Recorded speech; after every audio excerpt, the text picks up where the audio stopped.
Bonjour à tous et bienvenue sur la première chaîne d'actualité quotidienne qui parle de NFT et de jeux blockchain.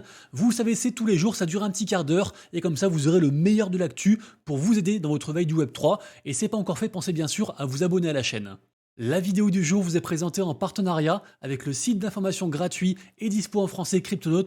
Vous savez, j'en parle souvent, c'est un site d'actu au quotidien, c'est une sorte de tout en un, il y a plein d'infos dessus, infos sur la crypto et les NFT bien sûr, mais aussi des articles plus de fond et plus larges en fait sur le monde du Web3 au général, également aussi une partie finance, il y a aussi tout ce qui est nouveau projet, pas mal de choses, les ICO, etc.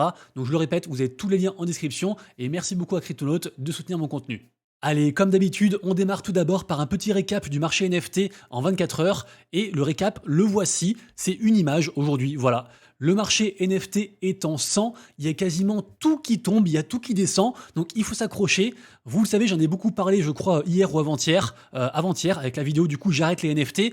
Beaucoup de gens perdent patience, les cryptos explosent, les liquidités sont pas encore côté NFT. Donc on prend son mal en patience ou alors on a encore de la liquidité et on profite des soldes parce que là quasiment tout est en solde à part quelques rares collections comme par exemple Mochaverse dont je parle juste après, également aussi Milady. À part ça en fait quasiment tout est ensanglanté. Voilà, je peux pas le dire autrement. Donc force à vous en tout cas. Du coup, vu que j'ai pas fait mon récap NFT, je vous donne quand même en fait 4 sites que j'utilise tous les jours en plus des comptes Discord et des comptes Twitter qui m'aident à trouver un petit peu les collections du jour, le marché, comment il se porte, etc. Le premier c'est CryptoSlam qui est ici. On retrouve d'ailleurs toutes les meilleures ventes en fait des NFT sur 24 heures. Également aussi différents volumes qui sont ici. Le second site c'est CoinGecko version NFT. Pareil aussi pour tout ce qui est floor price, c'est super intéressant et c'est cross-chain. Et au niveau des mints, j'utilise beaucoup le site Mintwiz qui est ici, également aussi Alphabot. Alors sachez que même si le marché NFT est très compliqué à l'heure actuelle, j'en parle souvent, il y a des grosses ventes tous les jours, il y a beaucoup de baleines qui se positionnent, mais souvent en fait ceux qui se font avoir, c'est les retail, c'est ceux aussi qui empruntent de l'argent. Regardez-moi ça, on a franchi un pic, un nouveau all-time high, donc point le plus haut en fait, franchi dans les liquidations de ceux en fait qui avaient emprunté de l'argent grâce à leur NFT en collatéral. Et vu qu'en fait les NFT diminuent, les gens remboursent pas leurs prêts. Du coup, les prêteurs se retrouvent avec plein de NFT dont ils n'ont pas besoin parce qu'en fait ils veulent juste en fait des rendements grâce à leur argent. Et donc ils revendent les NFT gagnés comme ça parce que les gens n'ont pas remboursé. Et en fait ça fait comme ça des cascades de liquidités. Donc ça fait assez peur et c'est ce qui explique en partie comment ça se fait que des petits penguins qui étaient encore à 20 Ethers il y a environ 2-3 semaines sont désormais à 13 Ethers, des Bored Ape à 17, des mutants à 2,7, des Degods à 1,8. Ça on en parle dès maintenant parce qu'il se passe une grosse dinguerie sur les Degods. En effet, l'énorme projet Wormhole, qui est donc une sorte de, on va dire, de pont cross-chain qui vise à relier tous les écosystèmes, notamment côté DeFi, et Wormhole a annoncé donc ses critères d'éligibilité par rapport à son airdrop, et donc les Degods sont compris dedans, comme convenu, sauf qu'en fait, leur allocation est beaucoup plus petite que pas mal d'autres collections, notamment les collections Mad Lads et Bad Kids qui ont vraiment décroché le jackpot. Wormhole, vraiment, c'est un très très gros projet qui est très attendu. Alors évidemment, il y a aussi d'autres critères d'éligibilité par rapport au fait d'avoir emprunté, d'avoir utilisé différents protocoles qui n'ont rien à voir avec les NFT. Mais là, du coup, je vais rester sur la partie NFT. Et donc, j'allais dire que le token Wormhole, pour l'instant, il est estimé en pré-market. Donc, sur le site, par exemple, Wellspo Market, il est estimé à 1,5 $ par token. Écoutez-moi bien. Et en fait, pour Mad Lads, donc Mad Lads, une très grosse collection sur Solana, c'est pour moi en fait la meilleure collection. Ça fait quasiment, je crois, 8 mois que j'en parle régulièrement. Là, ils sont quasiment à 200 sols. C'est aussi la même team qui est derrière le Wallet Backpack et aussi d'ailleurs l'Exchange Backpack qui est arrivé nouvellement. Et d'ailleurs, l'Exchange Backpack qui va emprunter en fait, qui va utiliser Wormhole. Et donc, je pense que c'est pour ça que l'allocation est juste gargantuesque. Regardez-moi ça, je vous ai mis un screen, je sais plus où. C'est pas grave, je l'ai perdu. Bon, bref, c'est pas grave. Sachez que Mad Lads, ils ont eu 16 000 tokens à 1,5 $. Donc c'est juste incroyable, même si bien sûr il y a une grosse partie des tokens qui sera bloquée. Donc ils auront, je crois, environ 3000 tokens libérés dès que le projet sorte. Et après, c'est genre sur un an, un truc comme ça. Mais bon, ça reste incroyable. Également aussi Bad Kids, qui est donc une collection en fait sur Stargaze. Alors Stargaze, c'est un peu une sorte de réseau décentralisé qui se passe sur Cosmos. Et eux, pareil aussi, je crois qu'ils ont eu genre 7K tokens. Donc vraiment, j'insiste, c'est des très grosses sommes. Ça fait donc des airdrops de plus de 10K $ pour certaines collections NFT. Et donc, les Youths et des Gods, eux, ils ont eu 2K tokens. Alors, vous me direz, c'est très bien, sauf que, apparemment, pas tout le monde l'a eu. Il y a eu des problèmes, même d'ailleurs aussi pour les gens qui ont fermé différents protocoles. Certaines personnes pensaient être éligibles, au final, non. Par exemple, pour les Youths, parce que des Gods, en fait, ils ont deux collections. Ils ont des Gods ici et ils ont Youths ici. C'est le même groupe, si vous voulez. Et ben, en fait, les Youths, ils ont été bridgés dernièrement. Ils sont partis de Polygon pour arriver sur Ethereum et donc a priori pour être éligible au airdrop de Wormhole, il fallait garder son UTS, l'avoir bridgé et ne pas avoir changé de wallet par rapport à son UTS et en plus aussi avoir s'être enregistré sur le Discord quand ils avaient dit enregistrez-vous, dépêchez-vous, vous avez que 12 heures pour le faire. Bref, moi j'ai pas de UTS, j'ai pas de DeGods, donc j'ai pas pu vérifier du coup tout ça, mais apparemment c'est vraiment la merde. Beaucoup de gens sont déçus et donc c'est ce qui explique en partie pourquoi les DeGods sont en train de chuter. 1,8 Ether pour un DeGods.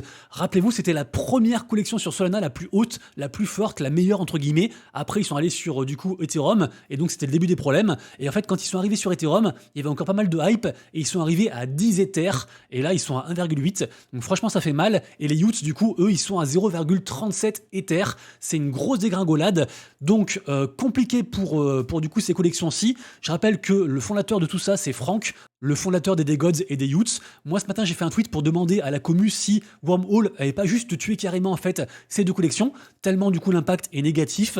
Il y avait déjà un gros ras-le-bol au sein de la commu, donc des DeGods et des Utes, et là du coup ça s'amplifie. Même Franck, lui, ne comprend pas en fait ce qui se passe. Apparemment, il serait en relation donc avec la team de Wormhole pour voir un peu pourquoi ça se passe comme ça, pourquoi tout le monde n'aurait pas eu le airdrop. Bref, gros drama, mais en même temps du coup aussi pas mal de gens sont très contents par rapport à ce gros airdrop qui va arriver.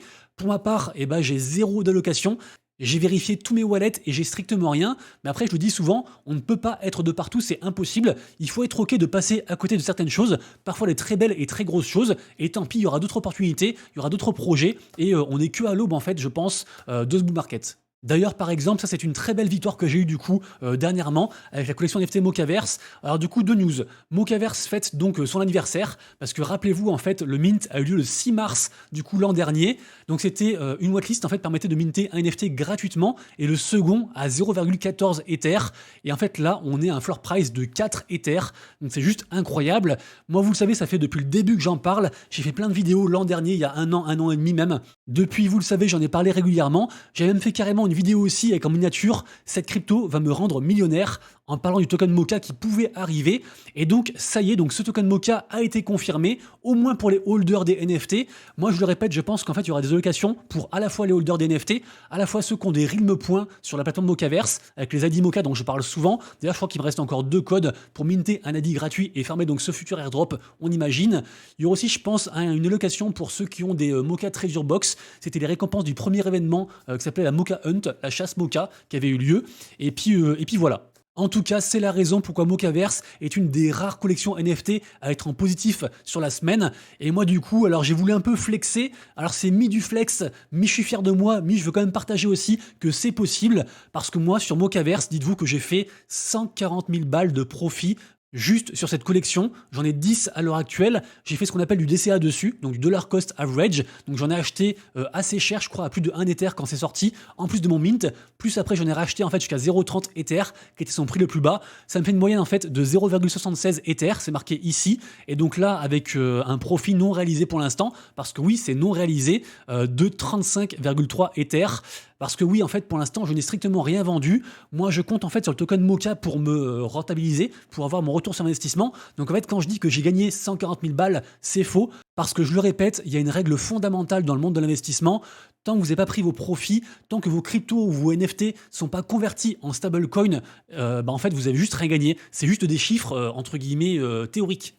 Donc n'oubliez pas de prendre vos profits. D'ailleurs, même moi, j'en avais pris un petit peu quand même sur Mocaverse à une époque. J'ai quand même pris 4 Ethers de profit. En tout cas, voilà, je suis très content d'être dans ce projet-ci. Pour moi, c'est un gros projet, vous le savez, que je suis depuis très longtemps. Et donc, c'est une très belle victoire que je tenais à partager avec vous, avec ma commu, parce que, en fait, être heureux tout seul, réussir tout seul, ça ne sert à rien. Et donc, je partage. Et j'espère que vous aussi, vous ferez du coup des gros coups comme ça. Et c'est le cas, partagez-les-moi en commentaire. Et puis, je serai trop content pour vous. Et pour terminer sur l'arc airdrop, ça y est, enfin, la Venom Foundation a annoncé le airdrop et surtout aussi le mainnet qui arrive pour le 18 mars. Rappelez-vous, ça faisait longtemps qu'on avait farmé du coup cette blockchain. On a récupéré pas mal de NFT, le tout gratuitement sur la testnet. Donc du coup, le snapshot a été fait. On espère avoir du coup une grosse allocation et donc rendez-vous au 18 mars pour faire le point. Rapidement ensuite, on en avait déjà parlé aussi, suite à un vote de la DAO Apecoin, la grosse baleine Mashable Big Brother s'est vu attribuer un budget de 11 millions de tokens Ape pour pouvoir acheter des NFT Bored Ape et les offrir à différents musées pour entre guillemets aussi augmenter la renommée de cette collection-ci. Donc plutôt cool, ça fait quand même du coup environ 25 millions de dollars du coup de budget. Donc vraiment cool. Et on espère, en tout cas moi je fais partie de ceux qui pensent que Bored Ape, Yuga Labs ont encore un bel avenir devant eux et qu'on est sur des prix les plus bas. Après ça reste comme des sommes considérables. Un Bored Ape c'est quand même 17 Ethers. Et d'ailleurs, j'ai enregistré 2 vidéos qui vont sortir dans les jours prochains, qui sont en fait 2 nouveaux formats, des formats interview. J'espère que ça vous plaira. Première interview, c'est sur tout ce qui est norme en fait NFT, notamment ERC 404, dont on parle beaucoup. Et seconde interview, c'est justement en fait un mec qui a acheté un Bored Ape en 2022, et c'est donc en fait son expérience. Et je lui ai évidemment demandé ce qu'il pensait de Yuga Labs actuellement, des Bored Ape actuellement. Donc j'ai hâte que vous découvriez tout ça. Je vous le répète, ce sera du coup, je pense, dans les jours qui vont arriver. Ensuite, rapidement aussi, Magic Eden, la marketplace, qui d'ailleurs est en partenariat aussi avec Yuga Labs. Et ben en fait, franchement, ils font les choses magnifiquement. Ils prennent des parts de marché jour après jour. Ils proposent beaucoup de programmes d'incentive, donc d'encouragement à utiliser du coup leur marketplace à eux, notamment aussi avec des récompenses de diamants qui sont multipliées par rapport à différentes choses. Bref, ils annoncent aussi différents partenariats. Ils mettent en avant leur wallet parce qu'ils ont aussi un wallet cross-chain qui est donc du coup partenaire avec plein de monde. Franchement, c'est trop cool ce qu'ils font et je pense qu'ils sont vraiment en train de grappiller à la fois du coup Blur sur Ethereum et à la fois aussi Tensor sur Solana.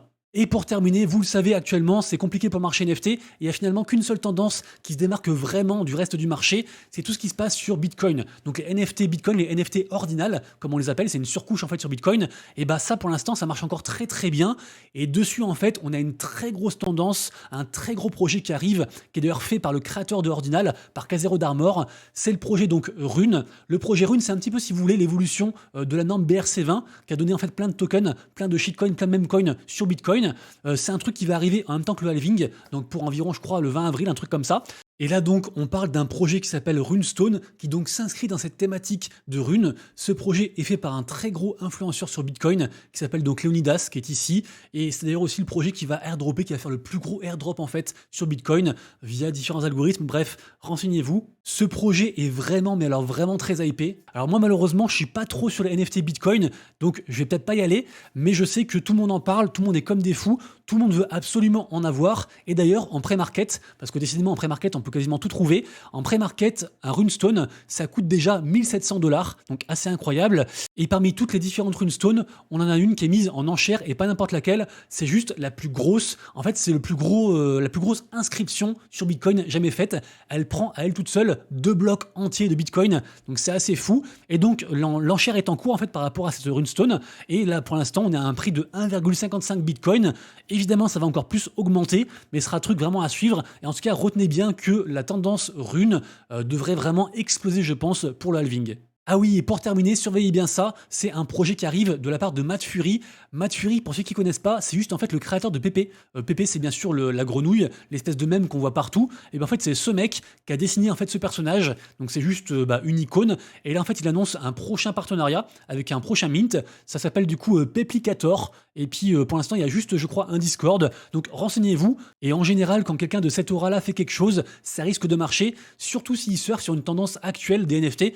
Enfin, une tendance qui sera actuelle quand le mint sortira. Pour l'instant, on n'a pas de date. Et aujourd'hui, je vous l'ai dit, je suis sous l'eau, j'ai du boulot de partout, j'ai la tête de partout. C'est super intéressant, mais c'est compliqué en fait de sortir les vidéos à temps. Donc juste 2 news côté gaming aujourd'hui. La première concerne le projet Eternal Crypt. Rappelez-vous, j'en avais parlé. C'est un projet qui est en partenariat avec Animoca Brands. C'est un peu une sorte de jeu de stratégie slash clicker. Donc du coup, ça sort aujourd'hui, donc sur Android et iOS. N'hésitez pas du coup à checker tout ça, sachant que on se rappelle qu'on avait fait ensemble en fait le airdrop. Alors pour l'instant c'est terminé pour cette phase de airdrop, mais en gros on espère tous avoir un peu de token et donc on imagine aussi que ceux qui vont jouer au jeu dès aujourd'hui auront donc du BC token à l'avenir. Et en parlant de token, on a une grosse mise à jour qui arrive pour avril sur un très gros projet que j'aime beaucoup, qui s'appelle Shrapnel. Shrapnel, donc, c'est un shooter qui fait beaucoup parler, notamment parce qu'en fait, ils font aussi beaucoup de tournois, ils récompensent beaucoup les gens, ils ont donc des NFT, et un token, le token Shrap, est justement très bonne nouvelle pour les investisseurs de ce token Shrap, puisque en effet, ils ont en fait actuellement du token qui est bloqué, et à partir d'avril, il y aura 75% de leurs tokens qui vont être débloqués. Donc vraiment, c'est une super nouvelle, et en fait, c'est très bullish par rapport à l'écosystème, parce que c'est-à-dire que la team n'a pas besoin d'essayer de limiter la pression vendeuse, ils ont confiance en leur projet, et surtout, les investisseurs, c'est pas les VCs, c'est des gens comme vous et moi, c'est la commu qui ont investi en fait early dans le token, contrairement aux VCs qui sont carrément en général des fonds d'investissement et qui ont investi très très tôt. Là, on parle bien des investisseurs, donc des gens qui ont investi dans des phases postérieures à celles des VCs, et donc c'est une très bonne nouvelle, je trouve, pour l'écosystème Shrapnel. Et seconde info, si vous êtes bon au jeu, essayez de grimper le leaderboard parce que là, il y a quand même pas mal d'argent à se faire. On a actuellement tous les prix du coup sous les yeux. Au total, 338 000 tokens Shrap à gagner. Donc n'hésitez pas du coup à le faire. Le jeu est disponible sur l'Epic Game Store et a priori, sauf si je me trompe, c'est gratuit pour y jouer. Les amis, du coup, c'est tout pour moi. On arrive à la fin de la vidéo. J'espère que vous avez aimé. Si c'est le cas, pensez à mettre un petit pouce en l'air. Nous, on se retrouve dès demain pour une prochaine vidéo. N'oubliez pas qu'il y a des mints intéressants aujourd'hui, comme par exemple Extremeverse qui est ici, que j'aime beaucoup. Le mint est en cours. Et donc, n'hésitez pas du coup à vous servir des ressources que je vous ai partagées pour prévoir un peu à l'avance les prochains mints qui vont vous intéresser. Bonne soirée à tous, bon combat pour ceux qui vont le regarder. Et nous, on se retrouve donc demain pour une prochaine vidéo. Et d'ici là, bien sûr, prenez soin de vous, de proches et de vos wallets. C'est Monsieur Rabbit, des bisous. Ciao.